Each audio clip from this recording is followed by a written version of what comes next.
Sarah, alam niyo ba backstage, kinakabahan ka pa rin talaga. Sobra. Paano mo nako-conquer yung kaba mo? Pagka talagang niramdam mo na yung song at saka yung musika. Alam ko yung feeling na yun. Nakailang araneta na ako eh. Di ba sa una sa backstage, nakaganon ka lang eh. Paglabas mo, binibigay mo na talaga lahat eh. Binibigay mo lahat eh. Kakaiba ang kaseksihan ni Sarah Geronimo. Sama-sama tayo sa pagtulong. Unti-unti, bumabangon. Sama-sama lang kahit mahirap. Magtulungan para sa kaibubuti na ng lahat. Tayo ang likod. Tayo ang kapamilya.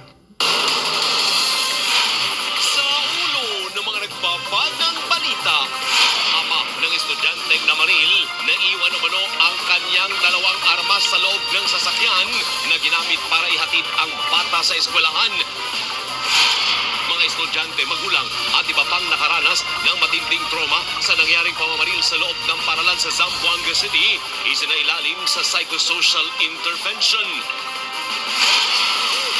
Siyam na bayan sa Occidental Mindoro, apektado ng malawakang pagbaha, mga may sakit at matatanda inilikas, ilang pamilya sa bubong ng bahay sinagip.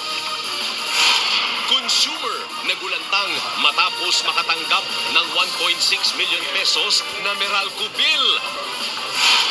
Outpatient Department ng San Lazaro Hospital binuksan na muli matapos pasukin ng baha kahapon. Posibleng pagdami ng kaso ng leptospirosis pinaghahandaan. Gandang gabi, Vice! Magbabalik! Orion, ladies and gentlemen, please welcome.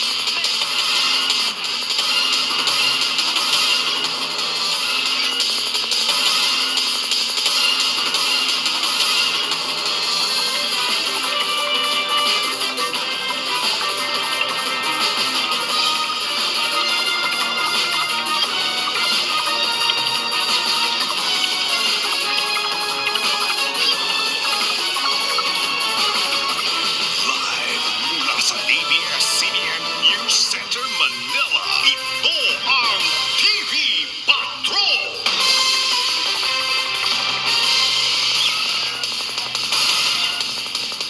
Magandang gabi, Pilipinas. Nakatutok tayo sa mga nagbabagang balita ngayong Miyerkules. Ang latest sa nangyaring pamamaril sa eskwelahan sa Zamboanga at ang sitwasyon ng mga lugar na binaha dahil sa matinding buhos ng ulan.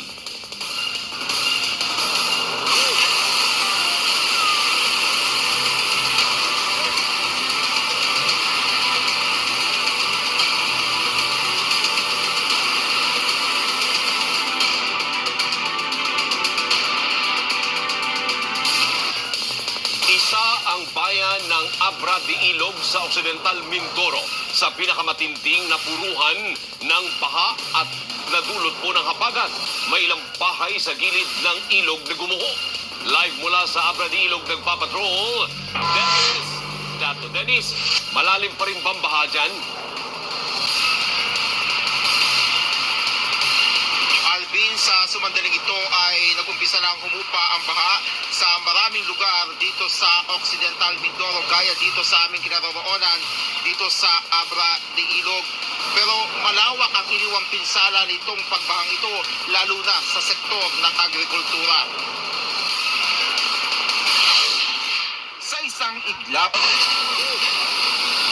naglaho ang bahay ng mag-asawang Isaa at Sherjilin Umali. Bumuo ang bahay ng lamunin ng rumalagasang ilog ang lupang kinatitirikan nito